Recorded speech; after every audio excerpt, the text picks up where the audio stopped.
Hello, everybody, and welcome back to the Raising Canes right here in Byron, Mississippi. This is the South 78 Football Show with Coach Kris Thigpen. I am Trellis Williams with the TSJW Network, and I'm right here with Kris Thigpen, head coach of the Terry Bulldogs. And, Coach, this past week you guys hosted a region game, the first region home game of the season against the Northwest Rankin Cougars. Unfortunately, built a hole at the beginning of the game, went down 21-0, but roared back in the ball game, made it a really close game there in that third quarter. Just speak to what went into that comeback. Well, we always talk to our guys about playing the next play and not allowing previous plays to affect the next play. And to their credit, they did that. We cut it to 10. But they played hard. They wanted to play hard. They had a goal to go out and win on homecoming and try to do something that's never been done before at Terry and beat Northwest Rankin. But as you said, we kind of dug ourselves a hole the first quarter. And when you're playing region opponents and really good teams like that, you can't do that. That's a very, very good team. They're well coached. They play hard as well. And so your margin for error, it's real low at that point. Yeah, so, and your quarterback, Jordan McGee, he really had a great game. Ran for 230 yards rushing in the ballgame, 3 touchdowns. He did throw 3 interceptions as well, but overall a great performance from Jordan McGee. Just speak to the performance of your quarterback. Yeah, I thought he played maybe his best game, at least rushing. The interceptions, he knows he can't force the ball, and I thought as you said, those 3 times he threw the interceptions, he forced the ball. I have to do a better job of putting him in better positions to excel in the passing game. So I got to coach that better. And so that's what we've done this week. We tried to cut a little fat and do the things he's comfortable doing, some of the concepts he's comfortable with, and that he can throw well and read well to help him make more plays, help our offense be more productive. But yes, he was very dynamic in the run game last week, and that gave us the opportunity to get back in the game. For sure, and also now a big problem in the game was some special teams action, particularly on the punts. Had three mishandles of punts there, led to points for Northwest Rankin. What was going on there in your view, and how are you and coaching staff addressing that? Well, something that's kind of uncharacteristic happened with one of our better players, snapping the ball over the punter's head twice. On 2 consecutive punting downs, and that gave them a short field, and they 14 points. And then we changed out the snappers, and we don't handle the punt or get it punted, and they get another short field. Then we throw a pick 6, and as you said, we're down 28-0 before we give ourselves a chance. And so, just like anything else, we've really put a lot more time into punt and special teams this week, but especially punt. One of the most basic things that need to happen on all levels when you're punting is the snap from the snapper to the punter. And so, it seems very simple, and it can be very simple, but if that part is not right, you can find yourself in a position you don't want to be as a football team very quickly. Yeah, but there are also some really exciting moments from your team against Northwest Rankin. My favorite play of the game was the trick play, the double pass there from Carlos Sanders hitting Will Johnson on the run for the touchdown. What went into that play call? Well, that's a play call. I was talking to offensive coordinator Coach Nelson about it. We've shown in previous games that we'll throw the swing route to the running back out of the backfield, and we just wanted to have a tendency breaker, and we thought if we called that play at the right time, not only will it go for a big game, but it'll go for a touchdown, and that was the perfect call for it during that game last week versus Northwest Rankin. Yeah, and so now looking ahead to next week, this upcoming week's battle, you guys head to Pearl High School to take on the Pearl Pirates. Now Pearl, they're 1-1 in region play. They're coming off of a tough loss there to Meridian, but the first region game they were able to get the win over Petal, 25-21. You guys right now 0-2 in region play, but this is a situation where both teams are going for wins. Both teams are really hungry for the win. What is the mindset heading into Pearl? The mindset heading into Pearl is to play better, especially, as opposed to how we played the previous two games. Start better on Friday night. And so we think we match up well versus Pearl. It's also a team that we as a program would love to get that first win over since being 6A, since playing in that region. And so we're constantly fighting, trying to do something that's never been done before. It's going to be a great atmosphere at Ray Rogers Stadium. And so Pearl plays hard at home. But, if we do the things that I know our team could do and put together a solid 4 quarters, there's no doubt we'll come home with a win. So, and just like you mentioned earlier, Terry High School's never beaten Pearl before, so very good opportunity there to do it for the first time there on Friday. Now, with Pearl, they are in a situation where they are looking for the win, just like I mentioned before. They're hungry for the win as well. What are you expecting from that Pearl team? Well, I expect to maybe get their best game. Going and watching the film, they had a game similar to ours where they turned the ball over, and Meridian capitalized off of that last week. So, the previous week versus Petal, they played well, but Pearl is coached well.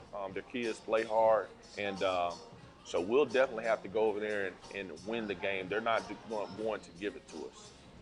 And so my last question is that, so you guys 0-2 now in the region. How are you keeping these guys? Because I mean, you're still in the mix here. You get a win on Friday. You're playing at home then, and if you're able to come out with 2 wins in a row, you're right back in the heat of it. So how are you keeping these guys' heads up going into this game? Well, just reminding them, that the season, you're not going to win it all in 1 week. You got to focus on this week and what's at hand, and they know that. I've been reminding them of the opportunity we have as a team and as a program, and so they are very much aware of that. My seniors are very much aware of that, and I'm looking for my seniors to lead the way with the team, not because they're seniors, but because they've been in the program since, their freshman year, and they saw how close we've closed the gap. And so I talk to them a lot about how they want to be remembered. And so when they wake up and when they go to bed at night and they come out and they put the helmet on, the uniform on, I want them to be reminded that they have a great opportunity in front of themselves. And so we're just trying to go 1-0 this week.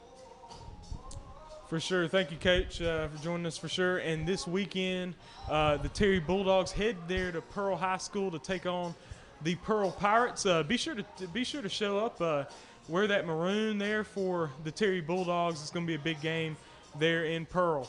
And and the game time is 7 o'clock moving forward.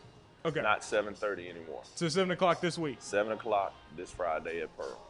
Okay, so definitely keep that in mind. We've had 7:30 all the way up to this point, but now 7 o'clock. So 7 o'clock there in Pearl. Show up and support the Terry Bulldogs. So, and coming right up, we got some more interviews coming up. One with running backs coach Anthony Dixon. We'll be right back. He's missed a few. 3 receivers to the left, 1 to the right. McGee in the shotgun. He's going to get it. He's looking. He's going to run to the right. McGee. He's going to find an opening. He's running up the sideline. Good job. He's got Green, baby. Jordan McGee. Come on, Dude. Sideline all the way for 6. Touchdown, Terry. Jordan McGee. He found the road, found the real estate, and went all the way for a touchdown. Outside, man. From Jordan McGee. Hello, everybody, and welcome back to the Raising Cane's right here in Byron, Mississippi. I'm right here with Anthony Dixon, running backs coach here for the Terry Bulldogs. And If you're a Mississippi State fan, obviously you're going to remember him from his playing days there, also in the NFL as well. Now, Coach, I want to, on the first note there, I want to ask you, so your experience as a player, how has that helped you relate to the players that you coach? My experience as a player, you just never want to forget what that was like. And that's the one thing I try to keep in my mind when I'm coaching my guys. I remember what it was like when I was out there.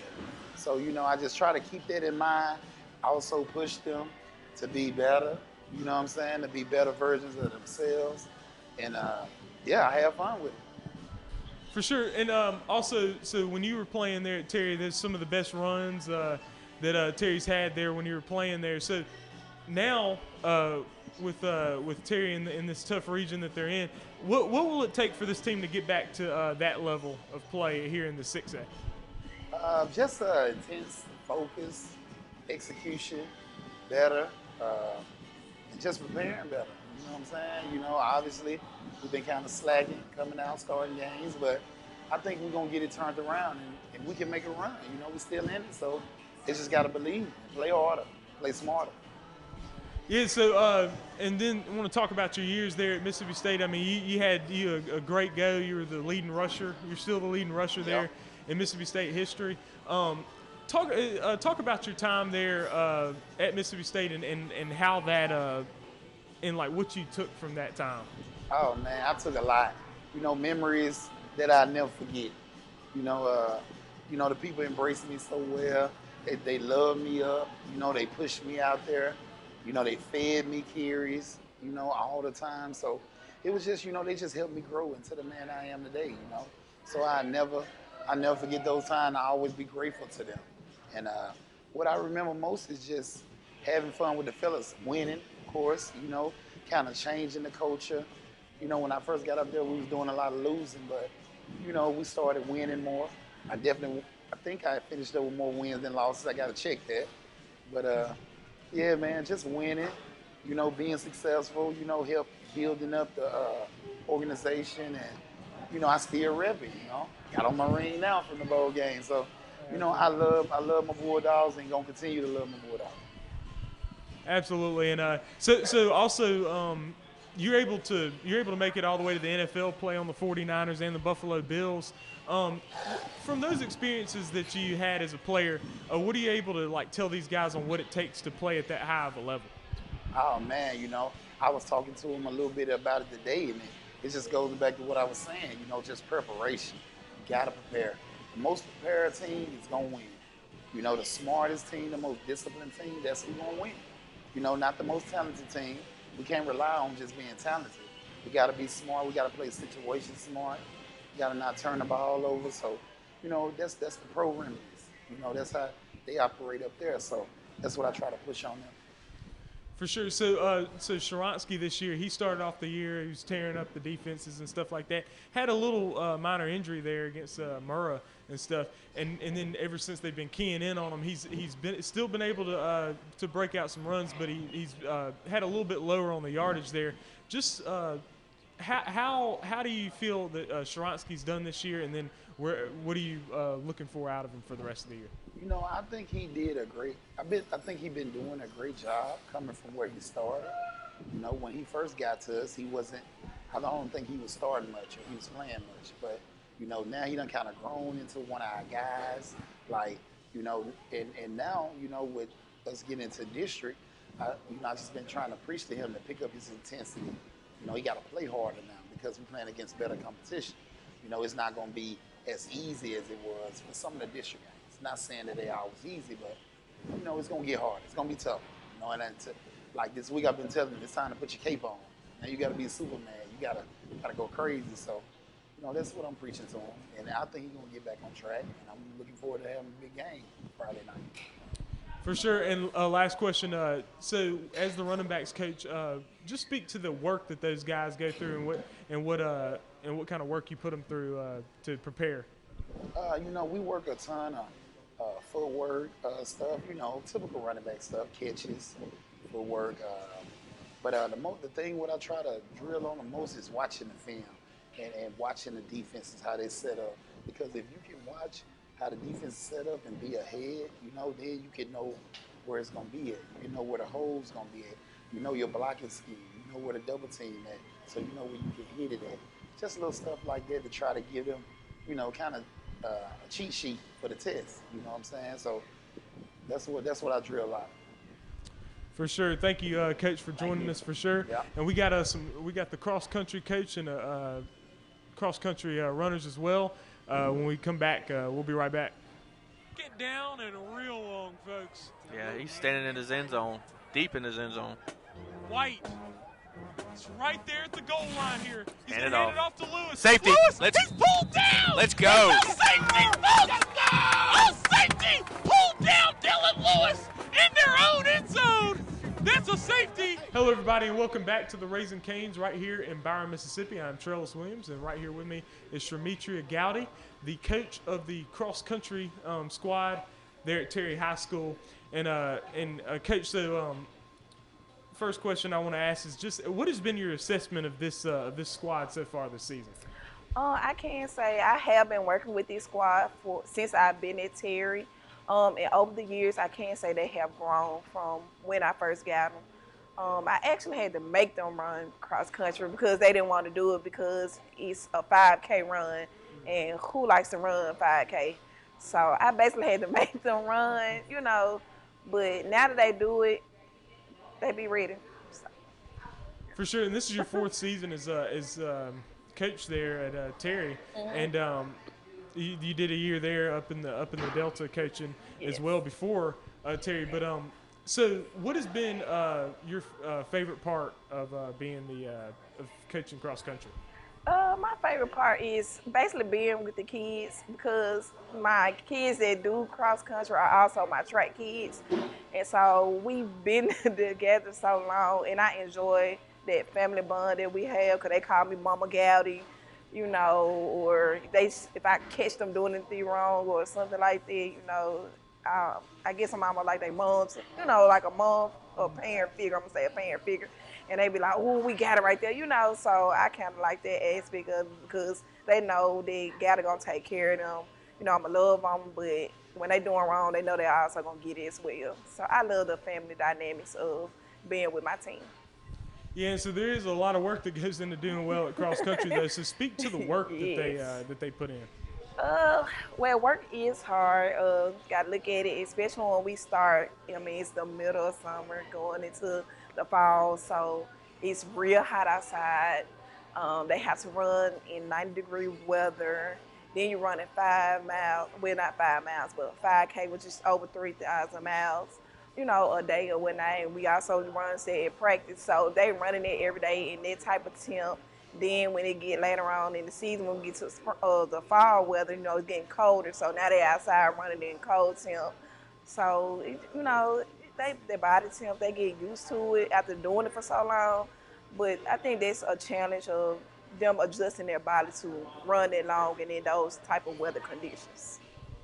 Yeah, so one question I do want to ask is, so what is the most challenging part of coaching cross country?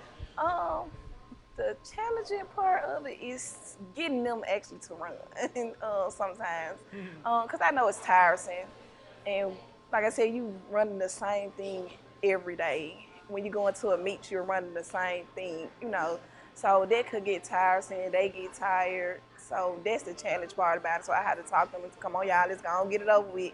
Quicker we get over with our workout, we can go home, So it's just putting in their head, y'all, let's go and get this workout done. Yes, I know it's long. Yes, I know, you got to run, but that's what cross country is. You have to run in order to, that's the sport, period. Nothing else. So that's the challenging part of working with them, building them up so they'll be able to do what they need to do.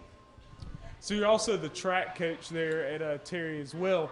How does cross country prepare your track athletes for the track season? It actually helps build them up, especially for those that take it serious, because we do have some, they do run. They don't take it real serious or as serious as they should, but they do it. So it basically builds them up for track, build up their stamina, it builds up their growth. It also get them that oomph that they need sometimes, to get over that hump, because they know if they don't finish this race, I'm stuck out here in the woods by myself. So it get them that I got to keep going. I got to make it to the finish line overnight. So it helps build them up for track. It get them what they basically need for a track. Absolutely, and thank you, Coach, for joining us for sure. And we will have interviews with a couple of the runners on the cross-country team when we come back. And that DB came over the back. Just bread and butter. McGee running to Take it to the house. He got it! He's got Queen, baby! Queen, baby! Jordan McGee! Touchdown! Terry! The Bulldogs, baby! 10-point ball game! And if he puts it in for 2, we cut it to 1 score! Jordan McGee! He busted out there! How about that, folks? If you're a Terry Bulldog fan, you're hyped right now! Hello, everybody, and welcome back to the Raising Canes right here in Byron, Mississippi. And I'm joined right here by Natalie Black, junior cross-country athlete. And so, Natalie, first question I want to ask is just speak to the work that goes in to preparing for a cross-country season. When it comes to cross-country, it takes a lot because you're going to be running long. So when you're running long, it's different conditions, too. It's going to be muddy. It could be hot. It could be cold. It's just a lot you got to look forward to when it comes to running cross country. So what would be your assessment of how the season's gone so far? It's going good.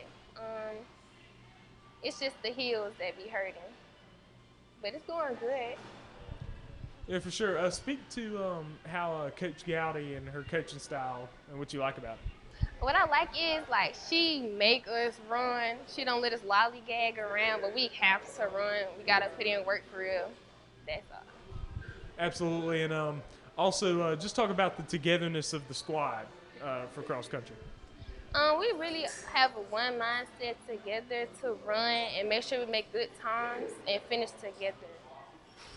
You're also on the track team as well. How does cross country prepare you for the track season? It helps your endurance and stamina. Like running long is not a problem for you, so you can work on running long and fast for a long period of time. For sure. Thank you for joining us. We'll also have Damani Henderson coming up right after this. Will be kicking this kickoff here. He is replacing Donovan Allen. His main position is defensive back. Gracie gonna kick it, and he will kick it short. Pooch, over. Let's get it! Yes! Let's go! Terry Bulldogs football! Terry Bulldogs football, folks! What a play! What a play! 107 to play in the third Hello, quarter. everybody, and welcome back to the Raising Canes right here in Byron, Mississippi. I am Trellis Williams. This is the South 78 Football Show. And I am right here with a cross-country athlete here, Damani Henderson. She is a junior, and she's on the cross-country team.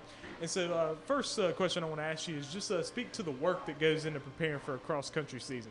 So, at practice, it's when you go on a cross-country meet, you have to run up hills, and you have to run through woods, and you have to run through miles.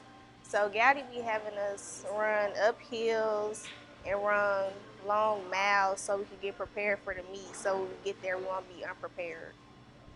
Yeah, and so, and just to expand on that, expand on how, on Coach Gowdy's coaching style and what you like about it. I like Gowdy's coaching style because it's she could be serious, but you could also play with her.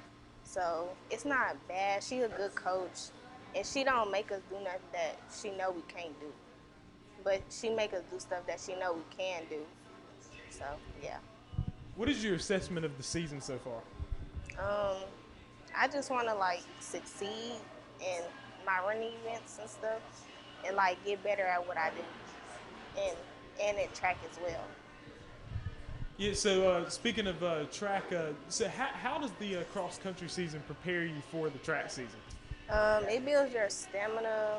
And it helps me get my legs stronger. So when I go out there, because I do long jump, my legs, so it could be stronger so I could jump and stuff. And it helped me get my speed and stuff right. And I do the 400, so cross country, running so long, it could help me. When I'm doing my 400, I won't be as tired when I get done. For sure, and thank you for joining us for sure. And thank y'all all for watching the South 78 Football Show with Coach Kris Thigpen. I am Trellis Williams with the TSJW Network. The Terry Bulldogs football team will be taking on the Pearl Pirates on Friday night at 7 o'clock, so show up and be there, wear your maroon there in Pearl. Thank you to the Raising Canes for hosting us here today. And please go check out the website, TSJWNetwork.net. Go check that out. We got articles going on there and also updates on the scores as well. Also check out the Instagram at TSJW Network. Follow that and also hit the subscribe button to the YouTube channel right there. Appreciate you all joining us. I am Trellis Williams. We out. So now, McGee in the shotgun has Sanders to his right, 3 receivers to his left and 1 to his right. McGee's going to get it, throw it over to Sanders. Double pass. Sanders, he's going to wide open, baby. Let's go. Johnson! He's got Queen, baby! Will Johnson! Touchdown! Terry! The Bulldogs get a big score to end out the first half! What a play, folks! What a play, folks! Caught him sleeping. And now, the Bulldogs, I would imagine, are going to go for 2 here.